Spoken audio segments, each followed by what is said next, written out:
I love it when a plan comes together. Don't we all? This is cow 170. It's a very short and very sweet story. You're watching the Hoof GP and a cow with a very sore back right foot. This next cow coming in, cow 170, is the lamest cow here today. The rest of them, oh sorry, this one's a little bit noisy, isn't it? The rest of them are pretty much spot on, but this one is very lame on her back left foot. Look who's with us today! It's Robbie Roo! Say hello, Robbie Roo! Hi. He was meant to say hello, Robbie Roo, but he didn't pick up on it. For those of you who don't know, Robbie is actually Kev's youngest son.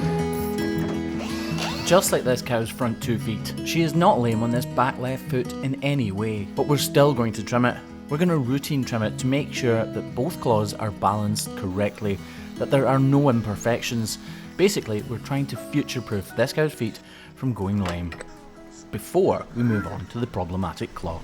he's getting absolutely showered trying to do that for me. Sorry, Robbie. Down my back and everything. The part I'm trimming of the cow's foot right now is sometimes known as the typical sole ulcer site, meaning that this is the most common area of a cow's hoof that gets troubled with sole ulcers. When we call it an ulcer though, it's difficult to imagine exactly what that is, so sometimes I refer to it as a blister in my own head, because that is pretty much what it is. It's a problem brought about by repeatedly stepping on hard concrete. Okay, so this is the sore foot. At this point in time, I don't know exactly what's wrong with it, but I do know it's this outer claw because it's so much bigger than usual, and that is abnormal. I think, I'm gonna guess, but it really is a guess. I think this is gonna be the problem and it's gonna burst out here. I can see some cracking around here, and because it's so much higher, there's a lot more pressure on here, so that's why I'm going with that.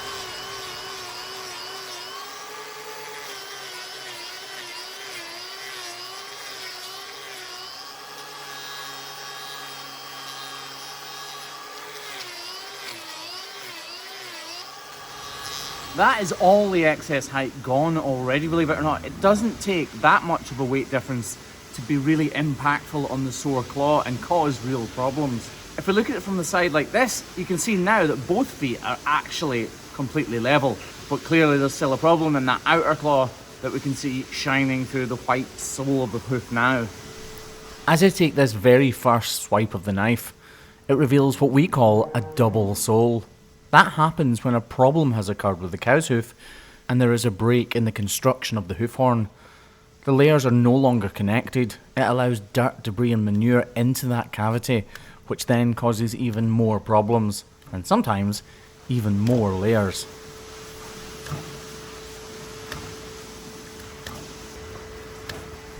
I know the problem is hiding behind this wall horn, but as you're about to see, it's incredibly tough stuff, which when you're trying to make delicate and accurate cuts can be somewhat troublesome, which is why mistakes sometimes can, and often do, happen.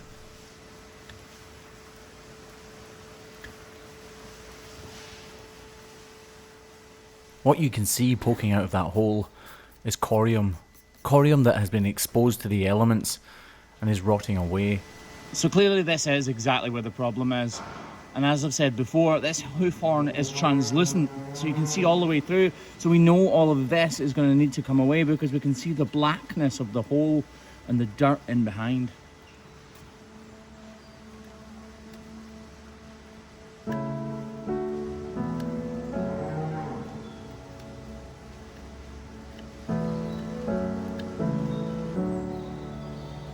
I promise you I'm not over-exaggerating when I say this is a tense moment.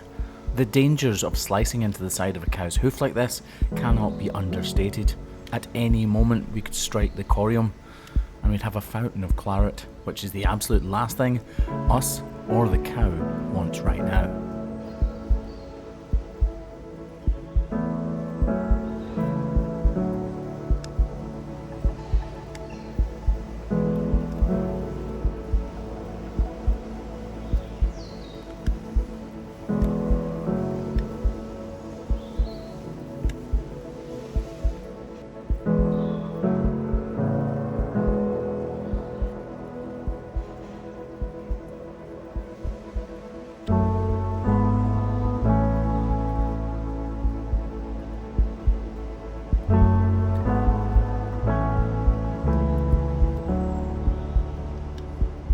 I'm happy with how it's going right now, but genuinely at any second I can go a little bit too deep in the pursuit of getting rid of every little shred of loose and detached hoof horn. Doing so is the key to a quick and complete recovery, so I'm desperately wanting to make sure I can do the best job possible, which is why we also need to apply this block. So now that's on, we're just going to tidy up this little black spot here because I'm not sure if that could track in and become a problem. And one thing I'm not willing to do is risk it. Normally, if I didn't think that was a problem, I would just leave it, but because this block is on here, it means all of her weight is on this foot anyway, so she doesn't really need this part of hoof horn, so we might as well get rid of it while we can.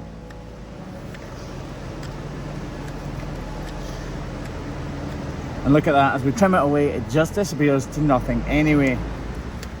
Although this was causing cow 170 a great deal of pain, it is just a minor problem. One that has been fixed with this simple trim in just a few minutes of delicate work. Unfortunately, because I didn't video it on the way in, you don't have a comparison. But trust me when I tell you, she genuinely is walking more comfortably than she was just 5 or 6 minutes ago. Those ones are genuinely fantastic. A nice simple problem. It's not complicated by digital dermatitis. It's not going to go any further. The block's going to take all of the weight off it and she's going to be much more comfortable. Yeah, that makes sense. Pretty much instantly. Robbie's laughing at me because I can't get my words out. Robbie, stop laughing at me. Well, it's kind of hard to.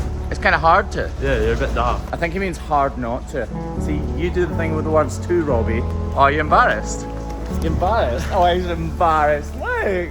Robbie is like, what, are you 12? No, 15. 15. 12 and 15 is about the same, isn't that? Close enough. for your maths, after. For my maths, yeah. This has been the Hoof GP. Thank you very much for watching. Bye from me and bye from Robbie.